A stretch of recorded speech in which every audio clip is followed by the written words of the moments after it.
Osteo ஆர்த்தரைட்டிஸ்க்கு நம்ம பண்ணுற 2 treatment தான் ஆஸ்டியோட்டமி ஆர் நீ ரீப்ளேஸ்மெண்ட்.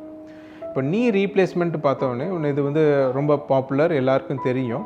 ஸோ அது வந்து நம்ம சர்ஜரி பண்ணி வந்து ஜாயிண்ட்டை வந்து மாற்றுறது, மூட்டு. ஸோ இது யாருக்கு ஐடியல்னால், ஒரு ஏஜ்டு பர்சன், ஒரு 60 இயர்ஸ், மினிமம் 60+ இருக்கிறவங்களுக்கு ஆஸ்டியோ ஆர்த்தரைட்டிஸ் இருக்குதுன்னா அவங்களுக்கு வந்து நீ ரீப்ளேஸ்மெண்ட் அப்சல்யூட்லி ஐடியல்.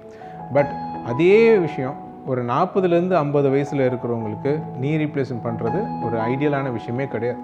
ஒரு ஆக்டிவான லைஃப் ஸ்டைலில் இருக்கணும். நம்ம அந்த 40 to 50 வயசுன்றது ரொம்ப க்ரூஷியலான லைஃப். இந்த டைமில் நீ ரீப்ளேஸ்மெண்ட் பண்ணுறது அவ்வளோ ஐடியலாக இருக்கிறது கிடையாது, நம்பர் 1. இன்னொன்று, நீ ரீப்ளேஸ்மெண்ட்டோடைய பெனிஃபிட் வந்து நார்மலாக ஈவன் வேர்ல்டு ஸ்டாண்டர்ட்ஸ் படி ஒரு 15லேருந்து 20 வருஷம் வரைக்கும் ஒன்றும் பிரச்சனை இருக்காதுன்னு சொல்கிறோம்.